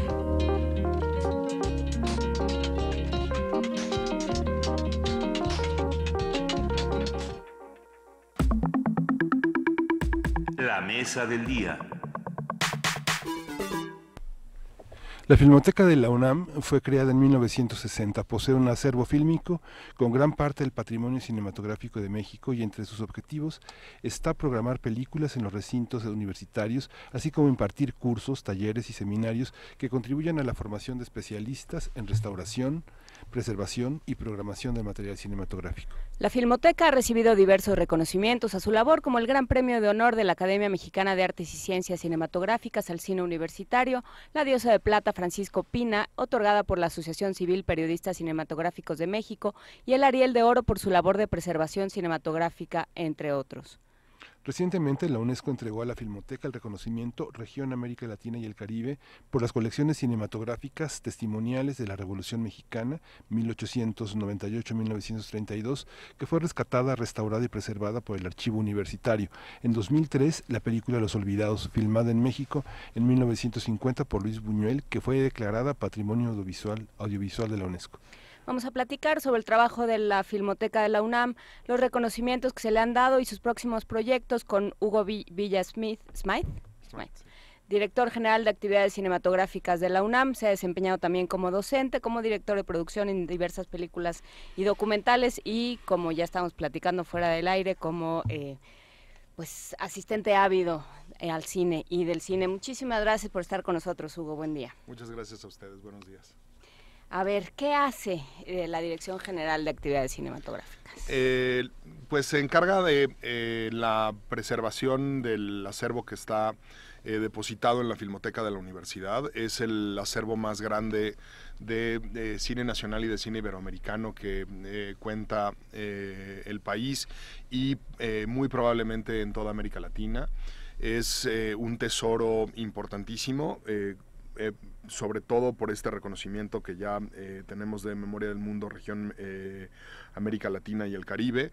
Es un reconocimiento muy merecido en el que participó y ha participado todo el personal de la Filmoteca, en particular Francisco Gaitán, antiguo subdirector de Rescate y Restauración de la propia Filmoteca, y personas como Ángel Martínez, como Mario Tobar, Lilia Elizalde, y también el resto del personal que labora ahí en la Filmoteca en las diferentes áreas.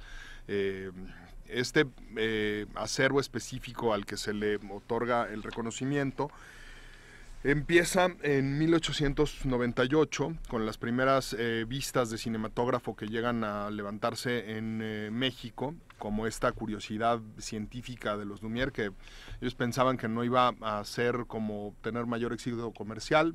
Habría que haberles tomado la palabra y comprarles la patente. Nadie tuvo esa visión, y pues ya vimos que sí tuvo mucho éxito comercial, digamos que un poquito. Sí, ha pegado más o menos. Ha pegado más o menos el cine. Y también participaron en esas filmaciones, y vale la pena mencionarlos porque merecen un lugar ahí en nuestro recuento histórico. Ya cinefotógrafos mexicanos como Salvador Toscano, que una buena parte de ese material es el Archivo Toscano justamente. los hermanos Salva, Jesús Achavitia, Antonio Focañas, Guillermo Becerril y algunos otros camarógrafos que no aparecen en los registros, pero que son materiales que se les conoce en el derecho de autor como materiales huérfanos, que están ahí registrados de, como les decía, entre 1898 y 1932. Es muy importante porque se trata de, como bien sabemos, materiales de los años previos a la Revolución Mexicana y del final de la Revolución, del momento en el que se consolida, termina el movimiento armado y se consolida pues el régimen post-revolucionario. Entonces son muy importantes para la formación del México post-revolucionario y históricamente eso tiene muchas implicaciones para nuestro país. Entonces se convierten en el material es el material de la primera revolución que se filma en la historia en realidad. Algunos años después la Revolución Rusa será también filmada, pero la primera revolución que se filma en la historia es la Revolución Mexicana. De hecho hay algún recuento histórico muy famoso alrededor de Pancho Villa, en el que camarógrafos de la Biograph le piden remontar algunas escenas de tomas de batalla, de tomas de ciudades y de batallas, porque estratégicamente resultaba mejor hacer esas batallas en horas muy de la madrugada o muy del anochecer para que los ataques, pero efectivamente la luz para filmar no era, las cámaras eran muy ciegas en esos, las cámaras y los negativos eran muy ciegos y entonces les convenía mucho más volverlos a filmar. Pero eso es como de Gila pidiendo que ataquen entre el domingo tempranito para interrumpir el fútbol, ¿no? Y que recojan las balas para que nos las devuelvan, la famosísima llamada de Gil en la guerra, ¿no? Sí, no, qué cosa tan rara. Algo así. A ver, entonces sí, la Revolución Mexicana como la primera revolución ya interpretada para este nuevo lenguaje que es el cine. Eso es interesante esto que decías de los hermanos Lumière que llegan y dicen, bueno, pues quién sabe qué va a pasar con esto. ¿Qué pasa con el cine? ¿No? O sea, después de que llegan los hermanos Lumière, ¿en qué momento hay esta idea de no solo podemos guardar testimonio, sino podemos contar historias? O sea, inventar nuestras propias historias. Muy rápidamente, hay una historia alrededor de Méliès, que él justo esta anécdota de no va a tener ningún éxito comercial, no la tengo como una referencia cierta porque no soy un historiador muy versado en ese periodo de la historia del cine. El primero que se les acerca les dice, oigan, véndanme un cinematógrafo, que es Lumière, porque esto va a ser un gran negocio como espectáculo. Y la respuesta de los Lumière es, no, esto es una curiosidad científica, es un juguetito como para enseñar y decir, ay, mira qué chistoso, es algo que hicimos con la fotografía repetida varias veces a una velocidad en que la permanencia de visión de la retina permite verlo, ¿no? Entonces, muy rápidamente se dan cuenta Méliès que esto puede ser un gran negocio y entonces Méliès es el que empieza a contar historias con una cámara. Las empieza a contar de una manera muy lineal, plana, que se describe muy bien además en la película de Scorsese de Hugo Cabré, ¿no? Sí. Y después pues ya surge toda una explosión y empieza a surgir como las primeras herramientas de la gramática del cine, ¿no? De los movimientos, en vez de que la cámara filme solamente el movimiento, la cámara pues un poco se desembaraza del piso y empiezan a hacer que la cámara se mueva, ¿no? Y entonces alguien alguna vez puso la cámara, en vez de que el tren llegue hacia la cámara, subió la cámara al tren, ¿no? Y la estación llegó hacia la cámara, ¿no? Y entonces se dieron cuenta que se podía mover la cámara.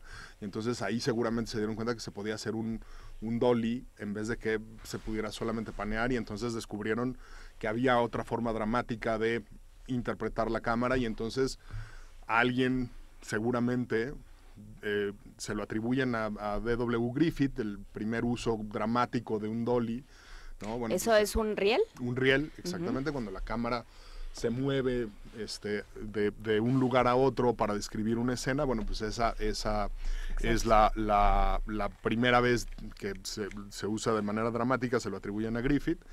Pues entonces empieza a desarrollar su propia gramática, su propio lenguaje, empieza a, por decirlo de una forma literaria, pasa de tener solamente sujetos a tener sujetos y verbos, verbos y sustantivos, y luego a empezar a poner adverbios y a empezar a poner toda clase de otros modificadores de las acciones dentro de la gramática cinematográfica, ¿no? Y a convertirse en lo que es hoy, ¿no? Un medio que ya ha mutado y que ahora pasó de las salas cinematográficas a la sala de nuestras casas y ahora a estar con nosotros permanentemente, porque podemos ver películas que están diseñadas ya, claro, vemos películas en tabletas, lo cual a mí me parece muy triste, porque ver películas que fueron diseñadas para ver en pantalla grande no está bonito verlas en tabletas, pero si vemos películas que fueron pensadas para verse en tabletas, me parece que está muy bien, ¿no? O sea, si desde el origen esa gramática ya se modificó para ello, creo que no está tan mal. Como Aniquilación, ¿no? Esa que Luisa... No, o sea, es que sí está interesante... Como si fuera accionista. Marcar la diferencia. Por ejemplo, ¿qué tipo de películas están directamente diseñadas para un dispositivo inteligente? Lo pregunto porque tengo la impresión de que muchas de las que se ven y que están diseñadas para estas plataformas, sea Netflix o diferentes contenidos que ya están ahí, de todas formas están diseñadas para el cine, Hugo. Para la pantalla grande. No lo sé. Sí, es que estamos... O sea, justo estamos como en una fase de transición, sí. Yo creo, no lo puedo analizar como, no tengo como un espécimen de análisis suficientemente grande como para hacer el análisis. Me parece que hay a ver, cuando la tele nace, sí. Todo mundo dice va a matar al cine. No lo mata. No solo no lo mata, sino que lo obliga a ser más grande que sí mismo. Las pantallas que eran más o menos cuadraditas, que se filmaban en 1.33.1 o 1.66.1, se convierten de pronto en scope y se empieza a filmar en 1.85:1 y se empieza a filmar incluso en formatos de VistaVision y de CinemaScope, formatos mucho más anchos, justo para diferenciarse con la pantalla de televisión. Ahora que estamos mutando como hacia otro tipo de formatos, y empieza a depender mucho más además también de otros mecanismos, otras de sus gramáticas propias, que se parecen mucho más a la gramática de la música, ¿no? Que a la gramática del teatro. Ahora que estamos mutando hacia las tablets,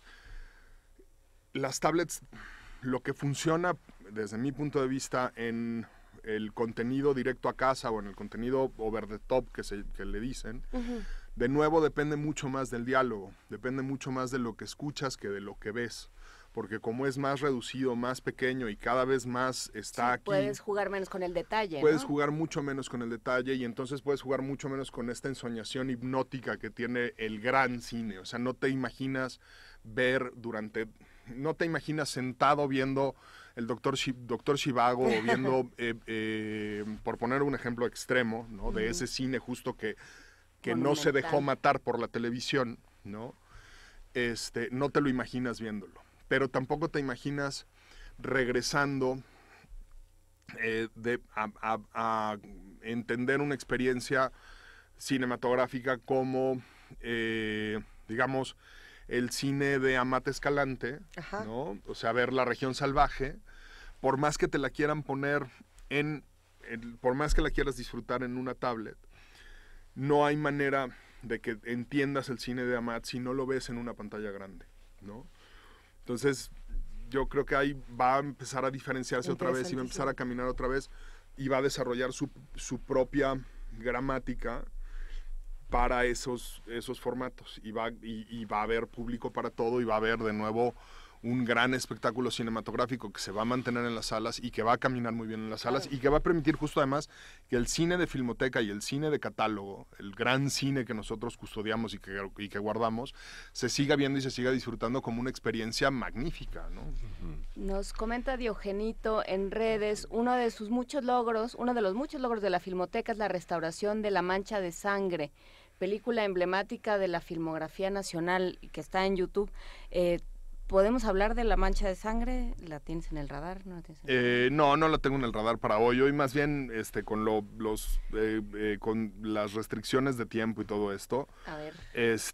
Pues eso, era como hablar de región, lo de la memoria del mundo, región América Latina, de las colecciones cinematográficas testimoniales. Y hablar un poco de los, justo para aprovechar este fin de semana y que lo puedan aprovechar muy bien, que pudiéramos hablar de lo que traemos para este fin de semana, la programación que traemos en el Centro Cultural Universitario, en la Julio Bracho. Tenemos funciones de Safari, la película de Ulrich Seidel, de 2016, 90 minutos, un documental sobre cazadores de estos millonetas que se van justamente de safari a cazar especies, además de manera legal, que cazadores es una cosa... deportivos. Cazadores deportivos, sí. Como el rey Juan Carlos. Sí, exacto. Es una cosa muy dura porque además lo sigue... Nos tenemos que despedir de la frecuencia de la frecuencia de AM. Ok. Hacemos una pausa dramática que sabe hacer Luisa muy bien. Gracias a todos los que nos escuchan a través del 860 de AM. Si quieren seguir con nosotros, estamos en el canal 120, en el 20.1, en el 96.1 de FM, en www.radio.unam.mx y en www.tv.unam.mx y ya volvemos.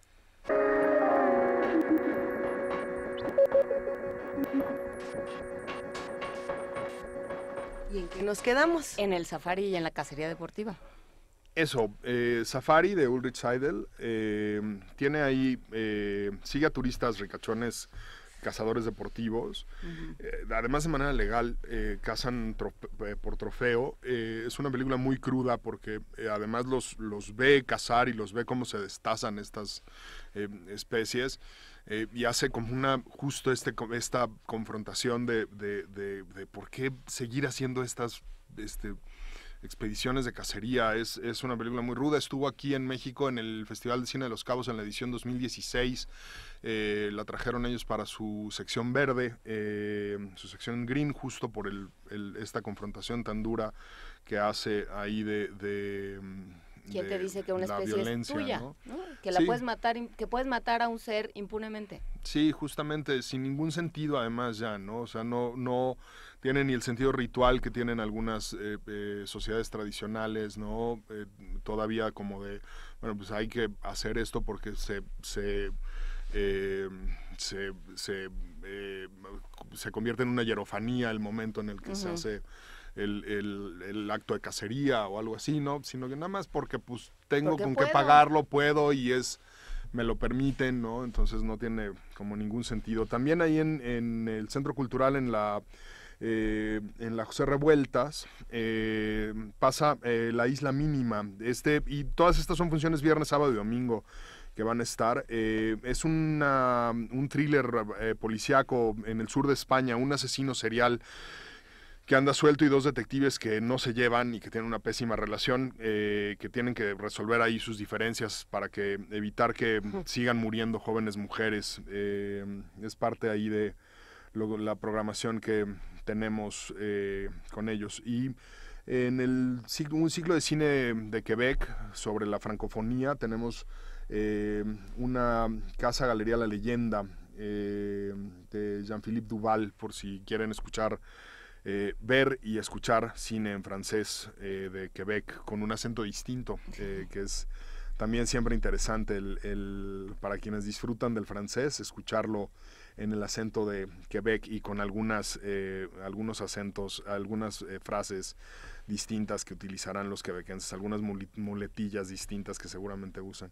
Y en la Carlos Monsiváis está un documental de Lucía Gajá que se llama Batallas íntimas, que es un documental sobre historias de mujeres que tratan de sobrevivir más allá de la violencia doméstica que han padecido. Y es una historia, es un documental muy bueno, porque no solo fue con mujeres en México, sino que fue a diferentes países en el mundo y trabajó con mujeres en todo el mundo para hacer este documental. Entonces nos enseña pues eso, que la violencia de género es algo que va mucho más allá de digamos el machismo solamente mexicano, ¿no? Y que las soluciones y la fortaleza de estas mujeres, porque además enseña también como una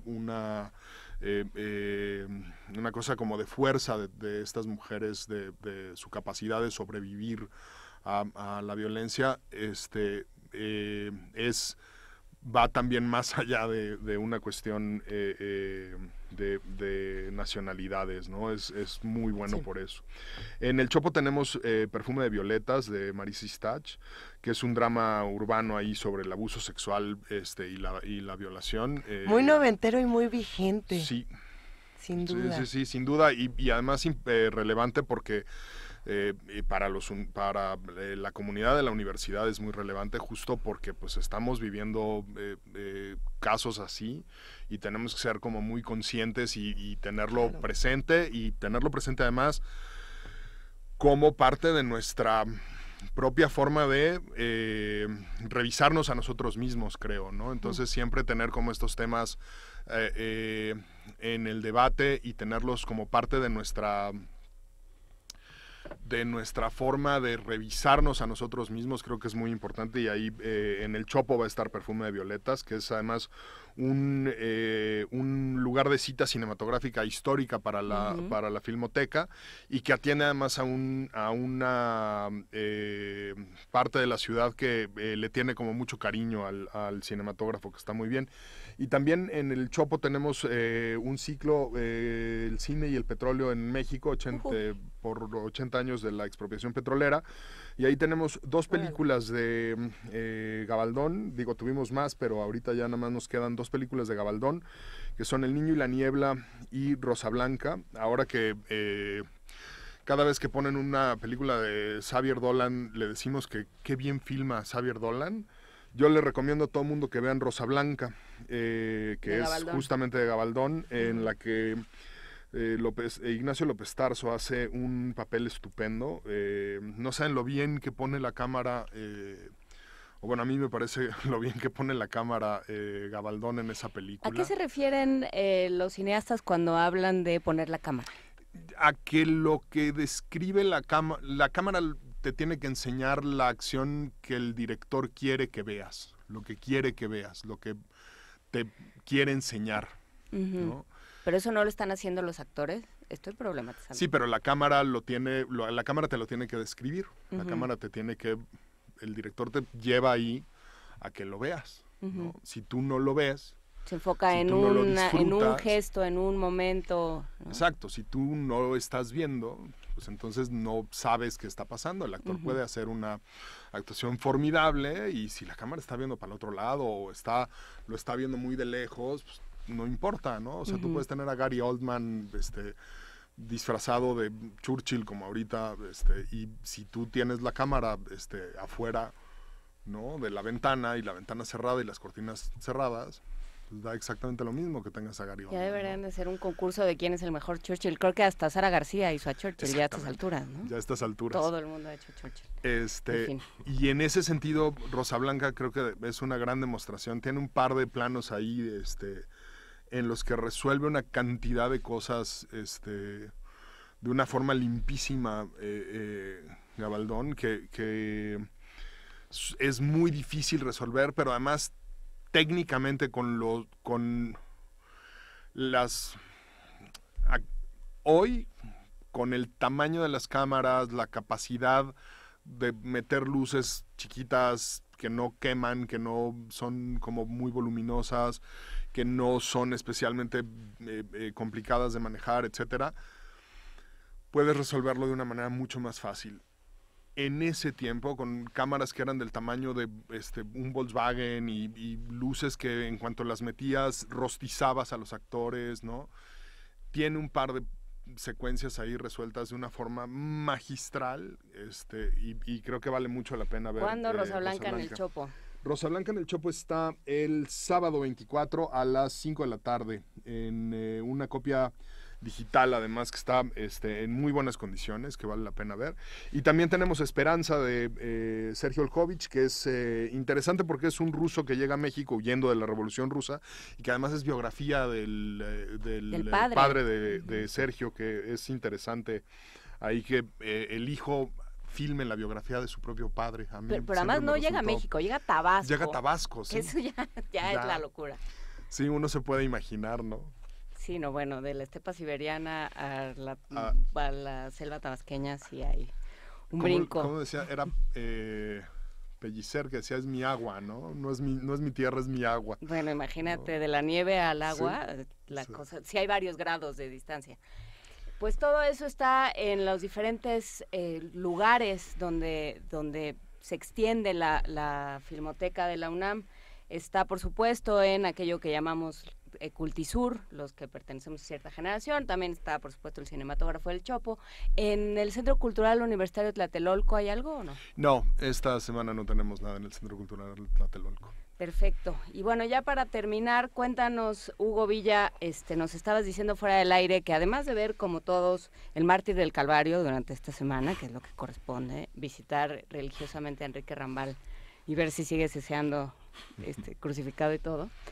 ¿Qué más hay que ver en el cine, en el otro cine? No, yo evito el Mártir del Calvario. Yo fui al colegio con los maristas y entonces a mí sí me tocaba la familia que reza unida. Permanece unida, y entonces yo sí lo tenía que ver obligatoriamente, y entonces lo evito. Pues mira, yo me voy a lanzar a ver Lady Macbeth, y todo es culpa de Fernanda Solórzano, que vi su reseña y entonces ya no lo puedo evitar. Esa, pase lo que pase, hay que irla a ver. Por ahí me meteré a la Cineteca a saltar algunas películas también, que tengo muchas ganas de ver qué encuentro. Como en la Cineteca además siempre está lleno, pues hay que ver en dónde encuentras boletos y en cuáles te puedes meter a ver. ¿Te parece un buen lugar la Cineteca? Digo, porque eso no lo puedes hacer en un cine de barrio común y corriente, porque te topas con cualquier cosa espeluznante, ¿no? Con Transformers 24 o algo así. Sí. Pero en la Cineteca sí se puede. Sí, fíjate que esa es una de las cosas más exitosas de la Cineteca, y es una de las labores que le reconozco mucho a Alejandro Pelayo y a su equipo.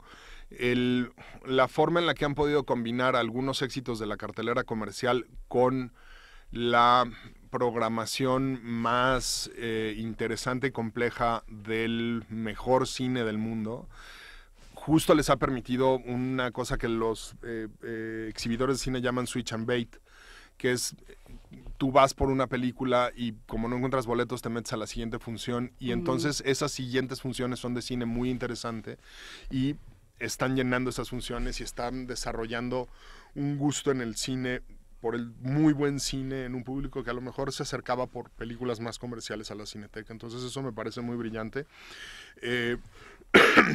Y entonces voy a aprovecharme un poco de eso. Tengo ganas de ver The Darkest Hour, que no la he visto. Pero bueno, también... No te vamos a contar en qué acaba. No me cuenten en qué acaba. Ganan los buenos. No, hombre. De veras. ¿Tú crees? Sí. Me imagino. Luego ya no son buenos, pero no importa. Tengo muchas ganas de ver The Darkest Tower y quiero volver a ver I, Tonya, que la vi ahí el año pasado, pero tengo muchas ganas de volver a ver I, Tonya, porque este fenómeno yo le digo que es la maldita lisiada, pero con todo el dinero y poder que tiene Hollywood para la recreación de época.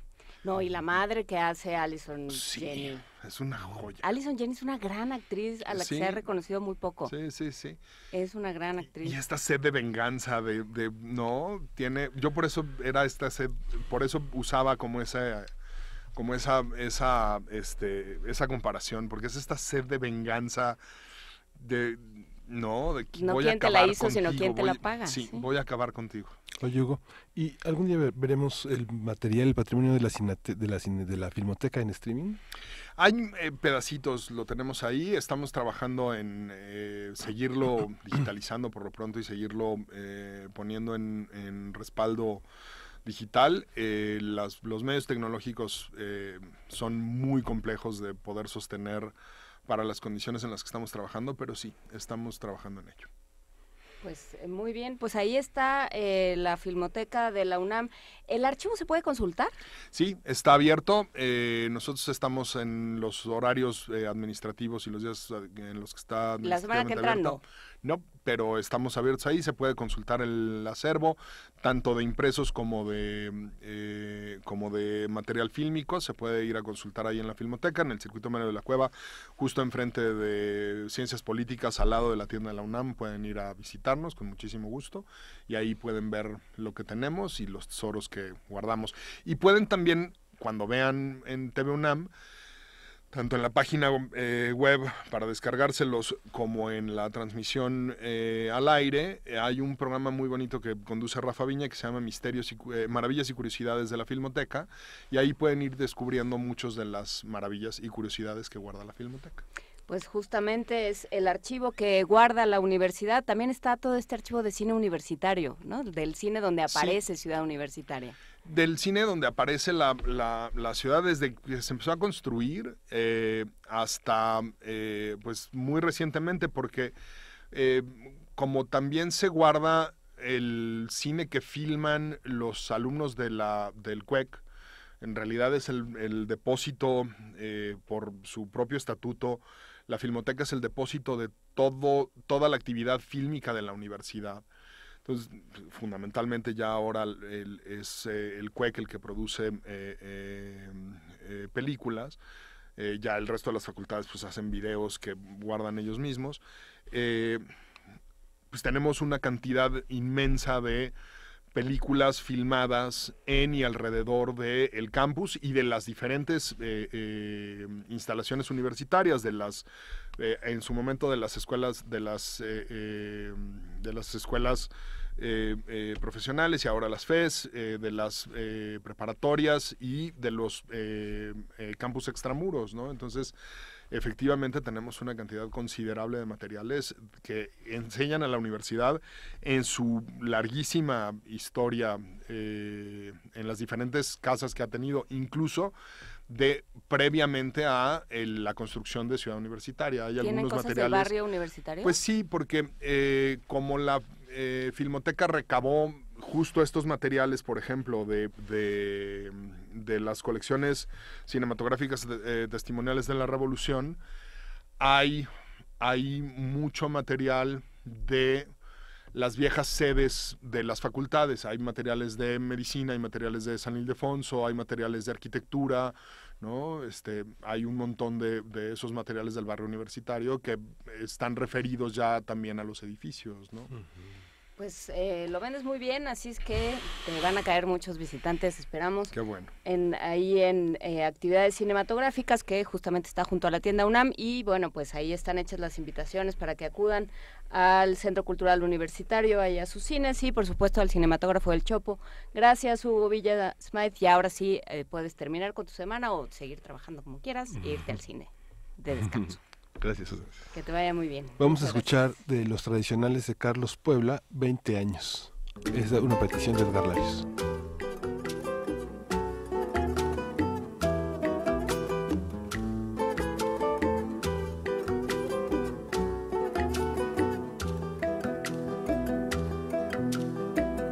¿Qué te importa que te ame si tú no me quieres guiar? Si el amor que ya pasamos no se debe recordar. Fui la ilusión de tu vida, un día lejano ya. Hoy representa represento el pasado, no me puedo consolar. ¿Qué te importa que te ame si tú no me quieres ya? Si el amor que ya ha pasado no se debe recordar. Fui la ilusión de tu vida, un día lejano ya. Hoy represento el pasado, no me puedo consolar. Si las cosas que uno quiere se pudieran alcanzar, tú me quisieras lo mismo que 20 años atrás. Con qué tristeza miramos un amor que se nos va. Es un pedazo del alma que se arranca sin piedad. Es un pedazo del alma que se arranca sin piedad.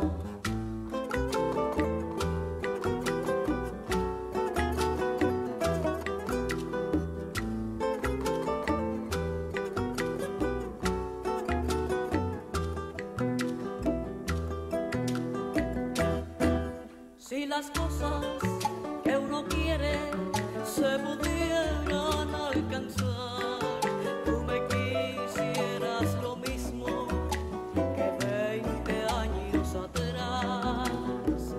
Con qué tristeza miramos un amor que se nos va. Es un pedazo del alma que se arranca sin piedad. Es un pedazo del alma que se arranca sin piedad.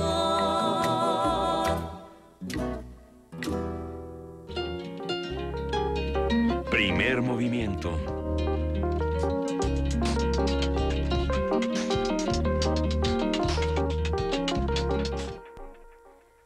Qué buena es esta canción. Muchísimas gracias a quien la pidió, se lo agradecemos Edgar mucho. Larios. Yo creo que la semana que entra nos vamos con complacencias, ¿no, Frida Saldívar? Es que el viernes no vamos a estar, el viernes va a ser un programa grabado, entonces pues estaría bueno que el lunes, martes y miércoles, ¿no?, tuviéramos complacencias. Frida Saldívar lo está considerando, porque así como la ven no es tan sencilla de convencer.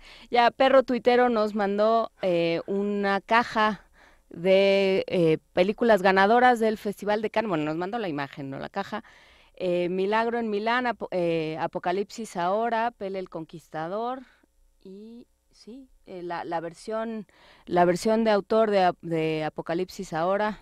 Ándale, suena bien. Pues ahí nos vas contando cómo vas. Te falta Doctor Zhivago en esa bonita antología. Nos vas contando, Perro Tuitero. ¿Qué van a ver durante esta semana? ¿A qué se van a dedicar? Mayra Elizondo le preguntaba a todos los radioescuchas y a todos los que hacen comunidad con nosotros, ¿qué libros recomendamos para esta semana? Lo vamos a ir pensando, porque así de bote pronto a uno solo se le ocurre la Biblia, como a Peña Nieto, y 100 años de soledad. No, bueno, de bote pronto a mí se me ocurre, y para... Los Buddenbrook. No, para curar como todo mal que uno pueda tener existencial, el nuevo libro de Magallanes que tiene Almadía está bellísimo. Es de estos libros muy visuales, por supuesto, que pues hace una referencia a su carrera muy importante. También por ahí... el de Tiembla. El de Tiembla, yo creo.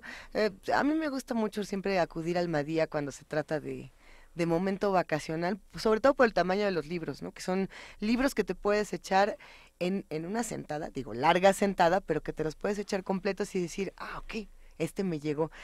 Un libro que yo recomendaría de vacaciones, bueno, ¿es vacaciones o qué es? Sí, son vacaciones. Puente, encierro. Vacaciones. Pues es un momento, son días de guardar, Luisa. En esos días de guardar. No sé qué vamos a guardar, pero vamos a guardar. A mí me gustó mucho un libro que se llama Lobo, de Viviana Camacho. No confundir con Loba de Verónica Murguía, son dos historias muy diferentes. Lobo es una historia que es como, no es terror, es como suspenso en un pueblo que está abandonado, pero no, es espeluznante. A mí me encantó Lobo de Viviana Camacho. Recuerden que Viviana se escribe con B grande, y Loba, pues ya si quieren hacer el contraste, pues es la historia para niños, ¿no? Bueno, y no tan es niños. literatura juvenil. Ajá. Que siempre está en una frontera extraña. Yo creo que a Mayra Elizondo Loba le gustaría un montón. Sí, Lobo yo no lo he también. leído. Les gustará también. De Verónica Murguía en Editorial SM. Pero bueno, todo esto lo publicaremos, ahora nomás que hagamos la lista, lo vamos a publicar en redes. Por lo pronto nos vamos a una producción de Radio UNAM en la voz de Margarita Castillo Colosio en este 23 de marzo. Ronda que camina, ronda que se repite. Es la ronda de los sordos, ciegos, necios, tontos, malos, ingenuos, mansos.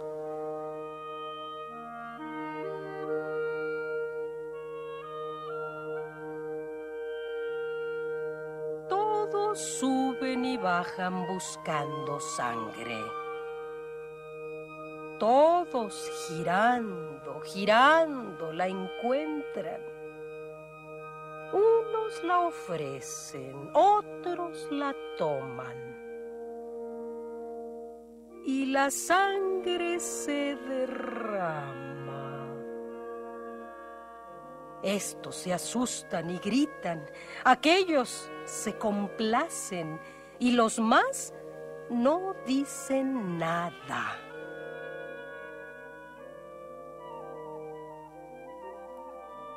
Sombras y sangre de Luis D. Y de Laura nadie recuerda nada. Nadie ve, nadie sabe, nadie siente que unas balas diferentes pero iguales, iguales pero diferentes, las mismas balas que acabaron con Luis D. también acabaron con ella.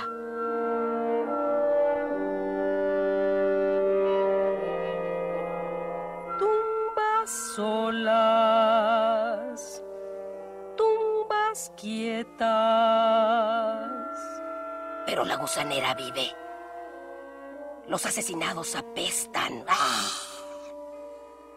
Y no nos dejan descansar. Habrá que encontrar no a la mano ejecutora, sino al que la encaminó. Estamos locos, señores. Solo encontrando al culpable de cada crimen podremos recuperar la razón.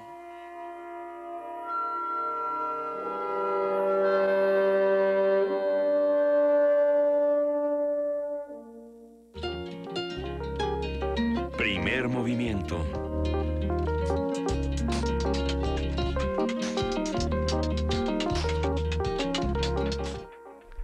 Pues todo un tema. 24 años después seguimos discutiendo qué fue lo que pasó. Sí, ya no voy a suspirar al aire porque nos regaña Frida. Es que hay suspiros, hay de suspiros a suspiros. Es que se pone muy difícil todo. Cualquier... Yo no tengo la culpa, Frida. Iba a suspirar. María Elena Jurado pregunta cuál es la película que recomendaron en Netflix. Ya ves, ya estás encontrando adeptos. Te digo que parece que te dan puntos. Estoy muy contenta. Yo realmente quiero que todos la vean y sobre todo que me digan si les gusta o si no les gusta. Cuando no les guste es súper válido dar la opinión. Hace rato estaba platicando con Vania Nuche, de nuestra queridísima compañía de redes sociales que nos salva de nosotros mismos todos los días. Lo intenta por lo menos. Y me dio una perspectiva de esta película que yo no había visto. Por ejemplo, la película se llama Aniquilación. No creo que sea una película fácil de digerir, pero sí creo que es una gran película para vacacionar, porque te sientas 2 horas y te puedes quedar otras 5 horas diciendo, bueno, ¿y qué acabo de ver? El resumen del resumen, Aniquilación, Annihilation, es una novela basada en el texto de John Vanderveer. Ya es una película basada en el texto de John ¿Qué Vanderveer. dije? Una novela. Sí, a ver. Una película basada en una novela de John Vanderveer. Perdón, son mis malas influencias que andan por ahí. Y justamente lo que trata es el tema de una zona, una región que está, digamos, contaminada, pero no. En el libro se llama la zona X, en la película se le llama El Resplandor y parece un prisma luminoso muy interesante en el que tú entras y hay una naturaleza desbordada. ¿Y por qué? ¿Y qué es lo que pasa ahí adentro? Eso es lo que se va a averiguar. ¿Y qué es lo que pasa afuera? ¿Cómo reacciona esta luz y esta cosa tan extraña, es inexplicable. Yo podría tratar de dar una explicación de qué fue lo que pasó, pero se las voy a arruinar, y realmente creo que el final de esta película es uno de los más sorprendentes que me ha tocado ver en muchos años, y que además se queda con esta interpretación abierta de y si sí, y si no, y si qué, y qué fue lo que vi. María Elena Jurado, ya R. Guillermo, en este bonito esfuerzo comunitario en el que estamos todos metidos, te hizo favor de enviarte y a todos nosotros el final explicado, ¿no? No, el final explicado, cómo se llama la película, dónde se encuentra, está en Netflix, bla, bla, bla. Entonces ya está todo. La pueden ver y platicamos. Sí, es cierto que es este final sorprendente. A mí lo que me gustaría es hablar con un biólogo, justamente, si es posible, igual y regresando de esta semana de vacaciones o cuando sea, sobre, por ejemplo, cuando vimos Interestelar, que todos la vimos y después platicamos con un físico y con algún divulgador de la ciencia, sobre qué tan reales son estas teorías y qué tan posible era, por ejemplo, la teoría de cuerdas, los agujeros negros, los túneles de gusano en el espacio, y resultó que sí, que muchas de las investigaciones para hacer Interestelar sí tenían esta parte muy verosímil. Lo mismo creo que ocurre con esta película, con Aniquilación, desde la parte biológica, biomédica, ¿será? Es que hay que... Y sin embargo, en este universo de todos los multiversos, ya se acabó. Ya se acabó. Bueno, esta semana se acabó. Regresamos. Acuérdense que el lunes, martes y miércoles estaremos en vivo. Sí. Acompáñenos desde donde estén. En medio de la playa, tirados en la hamaca, simplemente en su casa. No hagan listas de pendientes, no le van a hablar al herrero, no van a arreglar esa silla que cojea, no lo van a hacer de todas maneras. Entonces, dense al ocio, que de ahí salen muy, muy buenas ideas y muy buen espíritu. Pues gracias a todos los que hacen este programa, gracias a Radio y a TV UNAM, y por supuesto gracias, querida jefa de información, Juana Inés de ESA, gracias, querido Miguel Ángel Quemain. Gracias, Luisa, gracias, Juana Inés. Nos vamos a despedir con Island Blues de Coop para una complacencia para Soy un Gremlin. Un abrazo para Soy un Gremlin. Esto fue Primer Movimiento. El mundo desde la universidad. Adiós. I'm sad alone. I'm so sad on my own.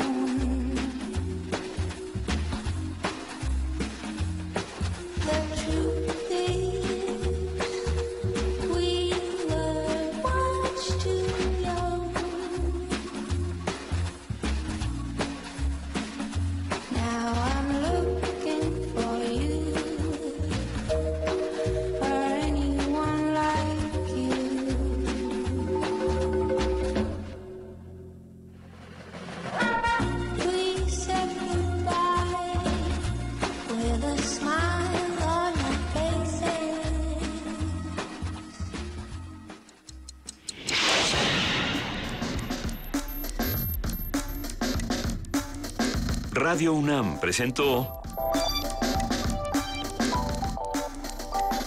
Primer Movimiento. El mundo desde la universidad.